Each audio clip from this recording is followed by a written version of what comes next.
Well, off. Okay, so we're still in Fremantle. Who do we have here? Alex Nicol.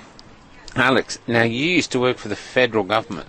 I did, yeah, for 7 years. Doing what? I was policy advisor for a Liberal Party senator. Okay. And you were saying about you working with the windmills? Yeah, so the area that I was working in was renewable energy. And basically, it was my job to uncover a lot of the stuff that was going on with the Renewable Energy Act, which was put in 2002 under the Howard government. So that was the Liberal Party put the act in place, and I was looking at the mess that it had created.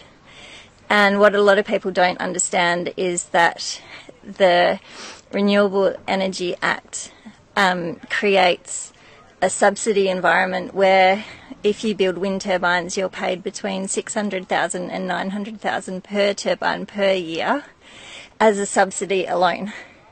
Well, if it's on your property. No. So what happens is the wind company comes in and leases, they pay a lease to the farmer to build the wind turbines, and that in effect makes sure that the farmer is still liable for the turbine. Okay. And they pay a lease of $12,000 a year, usually, and the company gets paid between $600,000 and $900,000 per turbine per year.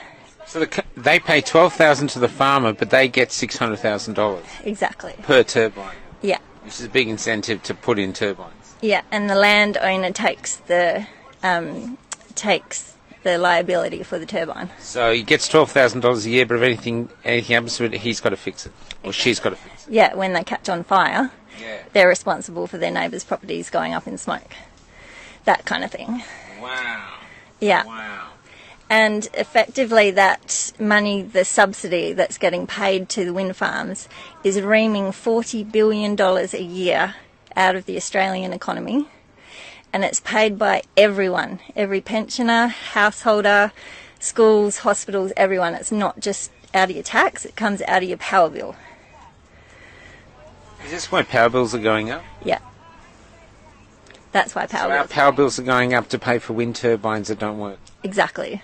And why don't they work? So they don't work because, for a start, they draw power off the grid, so they have to have coal-fired power in order to turn. They're not windmills, they're turbines. And essentially... Sorry, what do you mean? The power to turn. So when we see them turning, that's not the wind, that's the power generator turning. Essentially, they have to draw power off the grid, so they have to draw coal-fired power off the grid in order to turn. And what happens when the wind picks up, they do actually start to create electricity of their own, but that electricity is so intermittent and unreliable, when it gets back to the grid, it has to be balanced on the grid, which you can't do. And like with your coal-fired power station, you can't ramp your coal-fired power stations up and down. So the coal-fired power station stays at the same level because it takes 24 to 48 hours for them to get up to heat anyway, and they just let off steam as the wind comes onto the grid. So there's absolutely nothing about them that works apart from reaming that amount of money out of the Australian economy, and it's going offshore. That money's going offshore.